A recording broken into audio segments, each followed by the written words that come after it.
everyone, welcome to Here We Are, Brattleboro's community talk show. I'm Wendy O'Connell, and today we have a guest. Special guest today is Chris Lamb. He is one of the very bright lights of the Harris Hill ski jump here in Brattleboro. And he started competing here at age 11 and kept right at it, and is a two-time winner of the Wing Trophy Award, and he's back this year for a third try at it. He's also been a member of the USA Ski Jumping Team, as well as our own local Harris Hill Ski Jump Committee.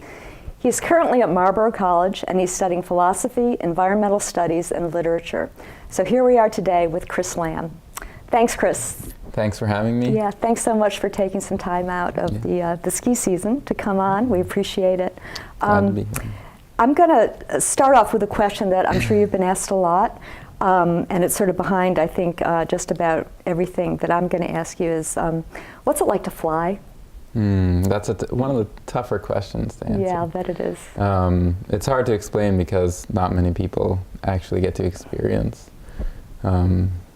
flight in the way that we do, but I guess it's kind of how you would imagine it to be. A lot of people equate it to the experience of putting your hand outside of the car window at 50 miles an hour and feeling the wind underneath your hand, and going down a ski jump at 50 or 60 miles per hour and jumping into the wind is a very similar feeling if you can kind of imagine your whole body doing that. Wow, wow.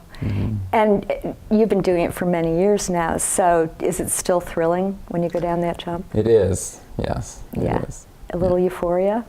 Little euphoria, especially now because I don't train full time anymore because I'm in school, and so I go a lot of days without having had many jumps. So it's always kind of a thrill to get back up there to see if I still have it, and yeah. Because it's been 18 years since you've been skiing. You started at age 6. Started at age 6. I'm 28, so it's been 22 years. Oh wow! Yeah. But the last 4 years I've been less active. So when you started at age 6, you know, definitely for one thing you were closer to the ground, so it wasn't as perilous. But do you remember what it was like to be out on the slopes the first time, to be out on a jump? Not really. I know I used to love, the reason why I started was because I loved going off little bumps when I'd go alpine skiing. And so in the beginning, you just start on these little bumps. So it was kind of like everything I ever wanted to do on the alpine slope, I was able to do it, you know. Even more so. Even more so. Yeah. And so that was really exciting. But for me, it was what I do remember from being a young athlete, just starting out in ski jumping, is the dreaming aspect of it, and seeing older athletes or people in the Olympics on TV, and seeing what they were capable of and how far they were flying and how beautiful it was. And I fell in love with that, and that was kind of what kind of helped me continue. So being inspired. Really? Being inspired. Yeah, right. and watching And were you watching other kids as well? Older kids do this? Yeah, there were some older kids. Where I started in Andover, New Hampshire, there's a prep school there, Proctor Academy, and they have a program, a high school jumping program. It was also a local kind of club, ski jumping club, the Andover Outing Club. And there were some older jumpers there, and then a couple that were already on the U.S. ski team that had gone through the program, so we had them to look up to and to inspire. Right. So it was sort of a little community. It sounds like. Yeah. So that early training, were you working with a trainer? Was it a group of kids working with a trainer? Was it rigorous at an early age? At an early age, it wasn't. It was more for fun, just come out and try. And it's important to keep it fun when you're young. Yeah. But we did have a kind of a training routine. We had 2 nights a week where we would show up for jumping, and we'd try to take a certain amount of jumps, and we'd be working on technical things. But it wasn't as serious as it later became. Right. When did it become serious? It became serious for me about the time when I first jumped Harris Hill when I was 11, because that was the year that I first qualified for any national competition, and that was the Junior Olympics. And so that was in 2001. And at that time, Junior Olympics was ages 11 to, I think, 18 or 19. And so it was a kind of a junior national. Wow, that's a big span of age. Yeah. Yeah. I wasn't, I don't think I wasn't very prepared for it at the time, but it was still a really great experience. Yeah, and you hadn't come into your full height, for one thing, right? So, but you were also competing against kids your own age. Yeah, Yeah. a few. I was one of the younger ones there at that time. But.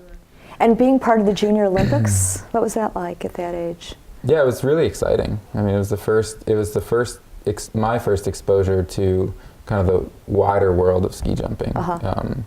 The potential there for me as an athlete to travel across the country, meet other people involved in the sport, and then from there it grew to the international level. So. Right, when you got over 18, is that when that happened? That happened when I think my first trip to Europe was when I was 15 for a training camp, and then I started competing there when I was 16. And then when I had graduated high school, I spent a lot of time over there training and competing. And was that out of school year, or was it, how did you do that? How did you do the traveling with school? I went to a sports school in Lake Placid, New York. So when I was 14, I went away to high school up there. It was the National Sports Academy in Lake Placid. Right. And so the schedule was such that they kind of catered to our training and competition schedule. Yeah, so they accommodated what you were doing. One thing, I know nothing about athletes and how they train, so I'm going to ask a lot of stupid questions probably, but I'm really curious about, I was thinking, okay, so you've got stamina, focus, succeeding, fun, fairness, all of these things I would think would go into training to do competition sports, right? Right. And your experience of that as a teenager, I would think would be so formatory and would do so much to you as a person. Right. Well, seeking the balance is kind of, I think that's one of the bigger challenges. Probably for most of my career, the goal-oriented part of myself, the kind of the success, outweighed the drive for success kind of outweighed the fun. And the fun often became kind of covered over by that. But it was still always fun. It was always exciting. It was an adventure. But the once you are on a national team, competing at a national and international level, it becomes a lifestyle. It's a very serious, you're dedicating kind of every day and everything that you do in each day to your goal of being a high-level athlete. Right. So from what you eat to your sleep schedule to what you do for fun, it all kind of is about that. Right, it's all focused toward that. Actually, those are a few of my questions is, what do you do to stay in shape? You must have, do you have a workout regime? I would think nutrition would play into it. And also mindset, right? Like getting your mind in where it needs to be. Yeah, so typical training for ski jumpers, for one, you have to stay light so that you can fly. And so a lot of running, cardiovascular training to keep your metabolism high and burn calories. Also, we do a lot of weightlifting. So each week we'd have probably 2 days in the weight room where we do mostly like leg strength training, core training, and then another 2 days where we would do plyometrics, which is kind of like working on your fast twitch muscles, your kind of jumping. It's kind of like weightless training. And then kind of within all of that training there was technique involved. So all of the work that you did in the weight room and doing the plyometrics, you would be trying to gear it towards the technique that you're doing on the hill. So everything that you do there is the same. And then also flexibility is really important. but also mental training, like you said. We were encouraged to do a lot of visualizations of our jumps because it is a very, they say, it's more mental than anything in ski jumping. It's a solitary sport. You're up there by yourself. You're competing against yourself, your mind. And so the more that you can visualize yourself being successful and doing the right movement on the jump, the better off you are. And do you feel that strengthened you in other ways in your life? Yeah, absolutely. The training regime of an athlete, or being an athlete, has definitely helped me as a student. Yes. When I was in high school, all I cared about was ski jumping, so I wasn't the greatest student. I did fine, but now as a full-time student in college, I have realized so much how being an athlete has helped me to set goals and accomplish them, and time management, etc. Et cetera, it's huge. Yeah, and you started at such an early age too. Yeah, that I would think that it would be in your bones. Right. What kind of breakthrough moments have you had? I know, kind of when I was in high school, the first time I made the United States Junior World Championship team, and we traveled to Europe to compete in this. It was under 21, the top ski jumpers under 21 in the world. And you were how old? And I was 17. So that was one moment that for me, it was a moment of recognition that, I'm capable of competing at this high level. And that was very motivating. Another moment for me, which is probably the biggest moment in my career, was when I was 21, or just before I turned 21. I just missed the Olympic team for Vancouver. I was the first person to not make the team. And I decided to move to Norway to train with the Norwegians, and became a part of a club in Trondheim, Norway, and lived there for 3 years. And I decided to go there because I knew that the training in the United States wasn't working for me, and I went to seek something else. And there I realized what a really high level training program was like. So it was very different. It was very different. Yeah. And so it really changed my relationship to ski jumping and what it meant to be an athlete. Just the way their ideology of coaching and training and everything was much different. Ski jumping is it's an individual sport. And because of that, and because we live in a very kind of individualistic culture, it's almost more important that you can cultivate a sense of community and camaraderie with your teammates. And I always found that very hard in the United States. And in Norway, that was something that they really focused on cultivating, was a kind of sense of camaraderie with your teammates, that you're working together to achieve your own kind of goals, but you're always doing it together. That's interesting. And so did that make it less competitive, or did it just change the focus? It made it made the environment that you're training and competing in more of a supportive environment. Right, yeah. I felt like here it was always a little bit more cutthroat, like you knew that, you're like, if you did well, your teammates weren't really that happy for you. Or it didn't always feel that way. Yeah, right, but I felt there was, for my teammates in Norway, and maybe it was because I was a foreigner, but it really felt like there was more authenticity in that kind of support. Yeah. Did you make friends that you've kept? Yeah, I made some great friends. That's wonderful. And then another breakthrough moment that for me was it was also when I was in Norway, but it was towards the very end of my competitive career as a ski jumper, when I really realized what ski jumping meant to me. And that was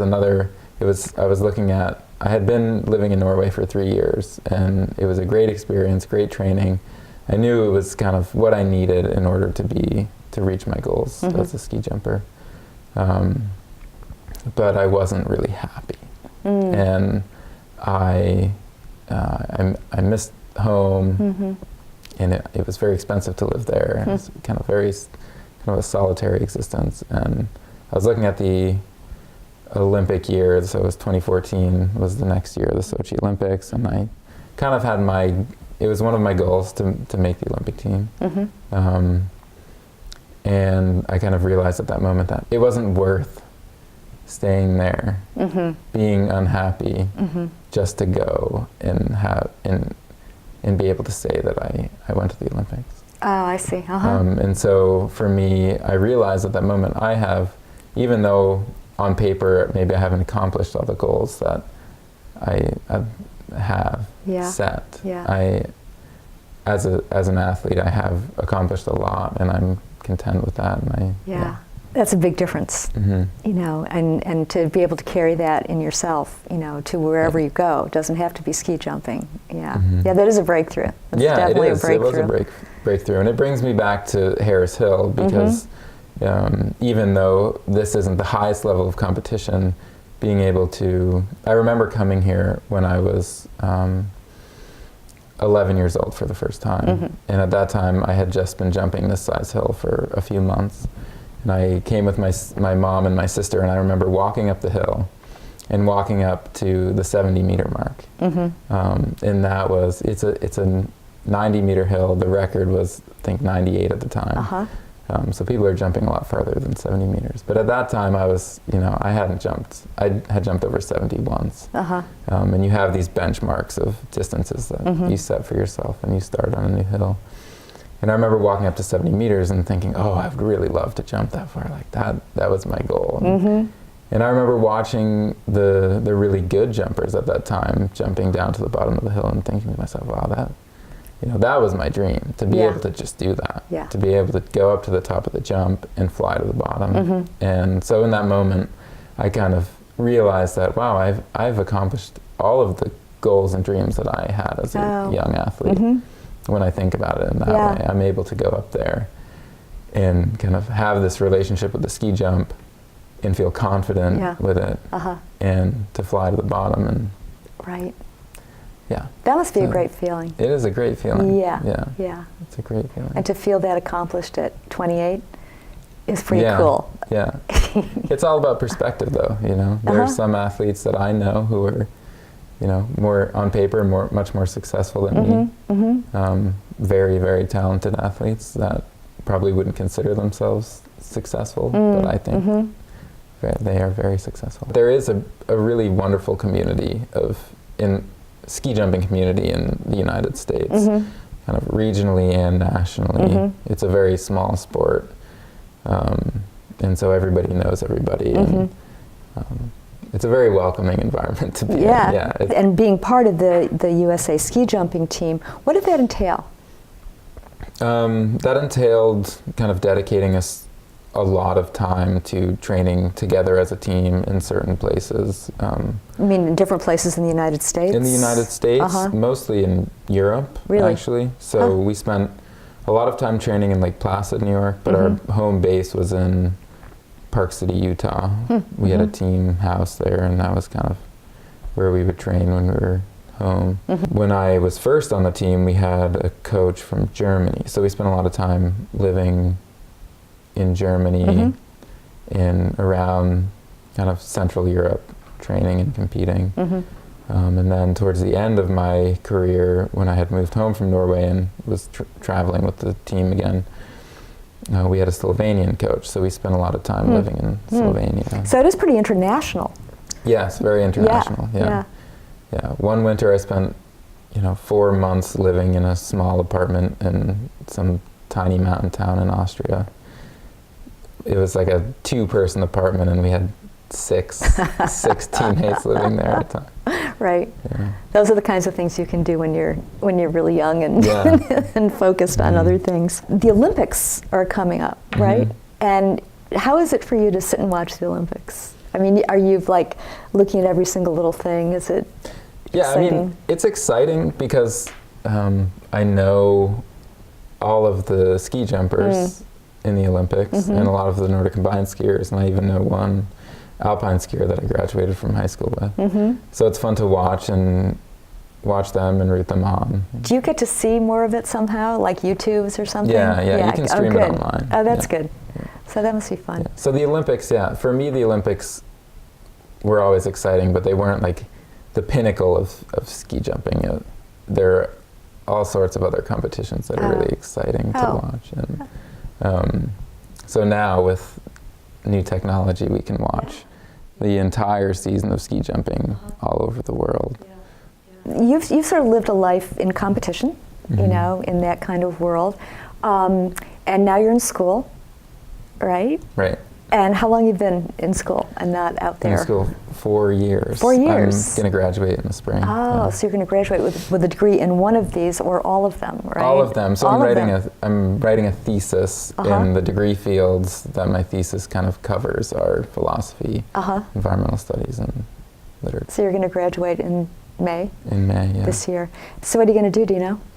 I don't know. I'm going to take a year off. I really want to teach, and I'm thinking about going to graduate school. So I'm going to take a year off and look into potential graduate school programs. So teaching one of these subjects, or? Yeah, we'll see. Something I would love to teach something at the intersection of environmental literature and philosophy. Writing. This is a really good time to be doing it. Yeah, that's it really is. But all of those fields are right there and waiting. That's great. Would you be coaching at all, do you think?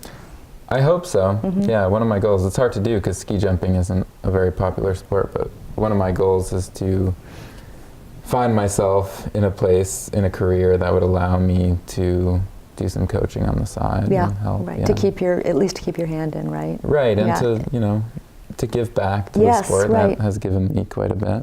Yeah. Along with preparing a little bit to talk to you, I read a bunch about Harris Hill as well, which I think everybody who's lived in Brattleboro has read a lot about Harris Hill over the years and has gone to the ski jump. There was one year that my husband, I think, and my daughter and I've lived here 40 years, and so we came up behind the ski jump. And we actually, I don't even know if we were supposed to be there, but we ended up being right next to you guys taking off. So I mean, we were right there, and it was so thrilling for one thing, but it was so real. I mean, to see someone in the midst of preparation. Right. To have this experience, and the focus was palpable. You could really feel it. It was a great thing to see. Yeah. And then to see it from below was also wonderful too. But to be up there and to see the height at which you guys are skiing, it's really incredible. And the speed. You can see the speed, and you can kind of feel the you can hear the air when the jumper takes off, and you get the full experience. Yeah, you really do. I mean, it was wonderful, to see it, both ways. And I remember, this guy in a helmet could have been you, and just like seeing his profile, and he was on it. There were a few fun facts of Harris Hill that I hadn't really realized before. Actually, one was that women, they accepted women into competition before the Olympics did. Right. I'm not quite sure what year. I know Olympics was 2014, but I don't know when Harris Hill was. It was probably a few years at least before that. Yeah. I know in 2010, when I first competed on this new hill, there were a handful of women jumping. Oh, there were then? Yeah, then. So at least 2010. 2010, yeah. But I know probably before then. Yep. I don't think the field was as deep, but yeah. And there was some renovation after that time too. Right. Yeah. And that the ski jump was built in 1922 for $2,200. Wow. I know, I love that. Do you, at the ski jump, come together socially at all? Yeah, we do. I think each night, well, at least on Saturday night after the first competition, there's a banquet. So everybody comes together, there's food and drink, and they do awards there. They do awards. This is a good time to explain the difference between the 2 days. So Saturday is the Pepsi Challenge. Right. It's an exhibition competition. They're essentially no different. It's the same kind of competition, same format, same jumpers, but the significance is a little bit different. So the first day is the Pepsi Challenge. It's called that, I believe, because Pepsi sponsors one would think, the jump. And the second day is the Fred Harris Memorial, and that's the day, the more significant of the two, because that's the day where the winner could get a leg on the Fred Harris Memorial Trophy, which is the Yes. big winged ski Yes. trophy. Yes. Yeah. And tell us a little bit about, I kept running to this phrase that it's possible that Chris could retire the trophy this year. Right. So to me that made no sense at all. So can you explain what that means? Yeah. So if you win on Sunday in the kind of open class, the elite class, then you get a leg on the trophy, which means you get your name engraved on the trophy. And if you win it 3 times, at any point, it doesn't have to be consecutively, then you get to retire the trophy, which means to take it home. To take it home. And take ownership of it. Right. And so I've won it twice. Yep. Once, the first time in 2010, the second time in 2013. And so if I did win, again, I would take the trophy home. You would take the trophy home. Yeah. And then they make up a whole new trophy? And then they make up a whole new trophy. That's which so is, cool. Yeah, that's very exciting. That's a exciting. wonderful thing. Yeah, so that's one of the reasons why I keep coming back. This kind of holding on to the dream of potentially retiring it. Yes. But it's difficult now because I'm a little bit out of training. There are guys showing up that have been training all year. They're not in school. Yeah, They're, right. You know, so it would take a special day and a special kind of performance for me to retire it. But But who knows? Exactly, Yeah. who knows? Plus, there doesn't seem to be a real, like with a lot of other sports that I don't know about, but a lot of other sports don't have, you kind of age out. Whereas in ski jumping, you're not necessarily going to age out quite as quickly, it sounds like. People in their 40s still competing. There was one, I think, 59-year-old man who competed one year. Don't know how he did. Don't know if he retired the trophy, but he competed. Just talking about the ski jump a little bit, for folks out there, the tickets are available, and for adults and children, you can go to Brown Paper Tickets to reserve your tickets. And the jump, which I think probably everybody in town knows, is on Cedar Street. It's supported by hundreds of community supporters and volunteers. And also the sponsors include Pepsi, Auto Mall, Brattleboro Savings and Loan, Mount Snow, and the Richards Group. So we all give great thanks to everybody who's involved in that for making this possible and making Harris Hill this iconic place, right? Right. Where people come either starting their careers or in the middle or, you know, at the pinnacle. So it's just such a great thing for us here in Brattleboro to have that. So Chris, thank you so much for coming on. Thank you very much for having me. Yeah, it was wonderful to have you, and we really wish you the best. Thank you. Yeah, we'd very love to see you take that trophy away. Me too. Well, good. We're going to find out very soon. I'm happy if I don't too. I know you are. I know that's what really comes through is that it's the ski jumping itself that's so great. Yeah, it's being there in the place, the community. Yes, and the support of the community. Yeah. And the good feelings that always are there in that field. Right. Yeah. Exactly. Yeah. Thanks so much. Thank you. Yeah. Thanks to all of you for tuning in today and for experiencing Chris and all of the wonderful things that he's been able to experience as a ski jumper. And we will see you next time. The information for Harris Hill Ski Jump will be at the end of the show, so you can also just go to Brown Paper Tickets to get your reservations in and to go see the cool jump that we have here in town. Thank you so much.